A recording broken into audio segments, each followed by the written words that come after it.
Welcome again to Joe Stunner Boxing. Gervonta Tank Davis knocks out Ryan Garcia with a single left hook to the liver or the floating rib, or that area anyway. That was in the 7th round.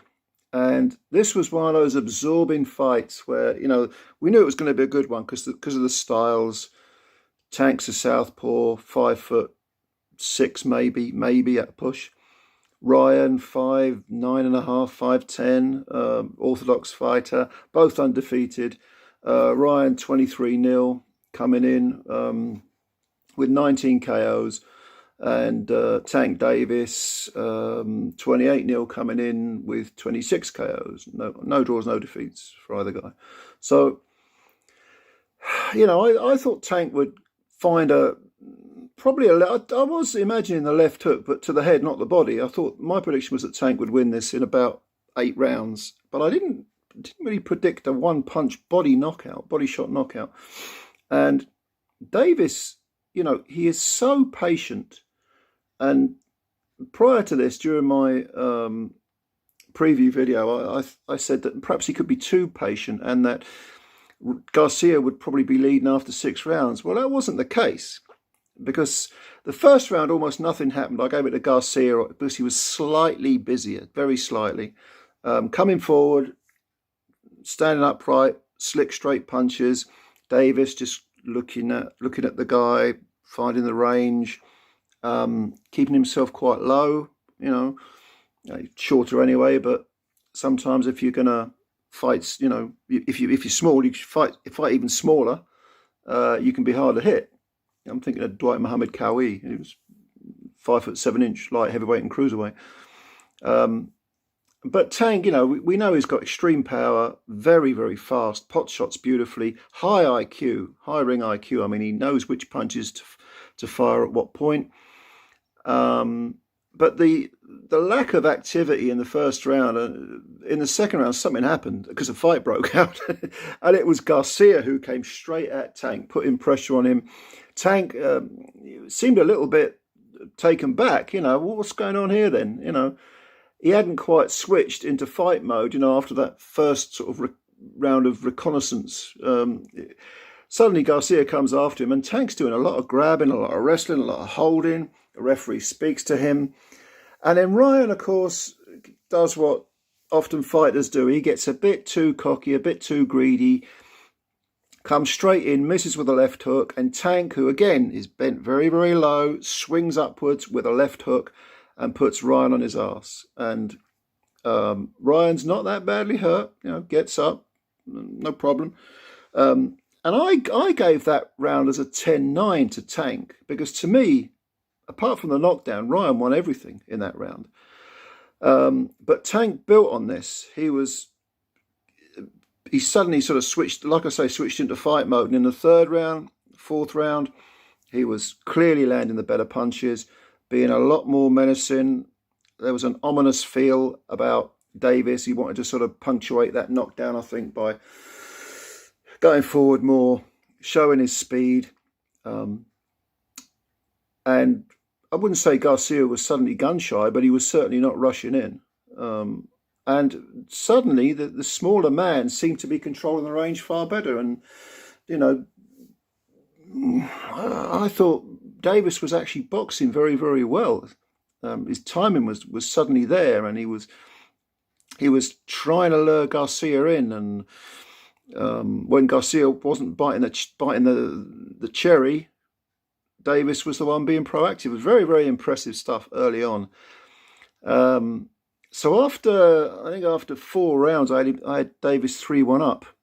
And I think I also gave him the 5th, but the 6th I gave to Garcia. I just felt Garcia was suddenly, it seemed to sort of rediscover his offense. And he seemed to realize, okay, we're halfway through the fight now. It's time for me to get busy, because I think he sensed, or perhaps his corner told him, Dan Goose in the corner told him, you're losing too many of these rounds. You're not doing enough. You're simply not doing enough. But then in the 7th, it was pretty even. I thought Davis was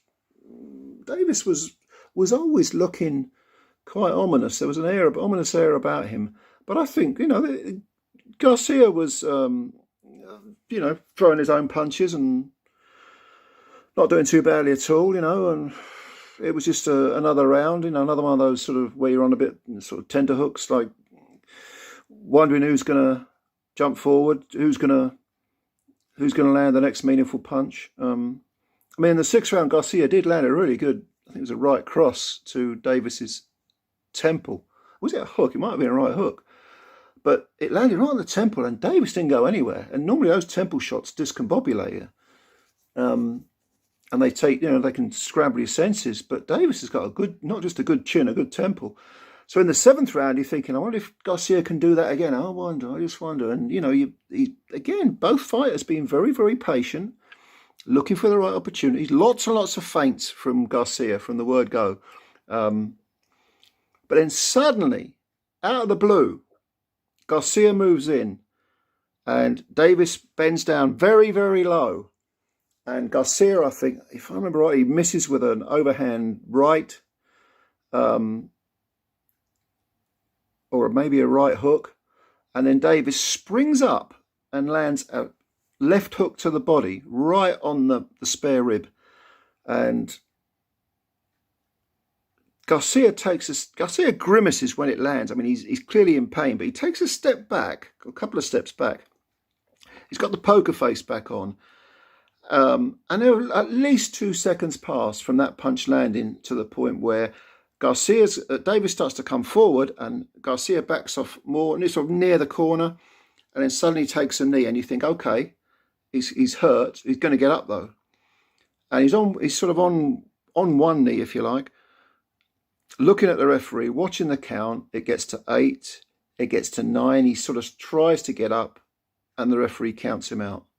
And that was it's such a shock. It was a shocking ending. The manner of it, the delayed reaction of the hook to the body, the fact that Garcia took a knee, the fact that he was looking up and was clearly,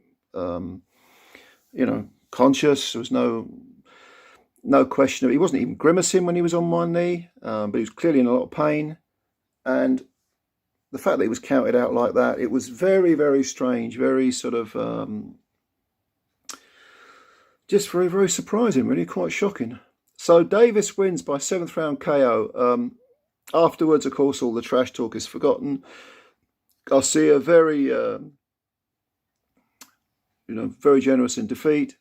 Congratulates Tank. He's only 24 years old, this kid. He can come back.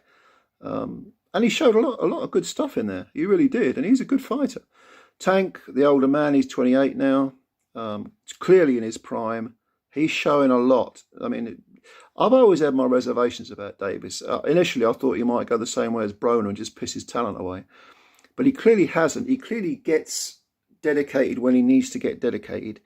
And he's clearly got far more intelligence than, certainly outside the ring, but also inside it, than, say, a Broner. Tank's the type of egotistical guy who nevertheless controls his ego when he needs to control it. And yeah, he's had some issues outside the ring.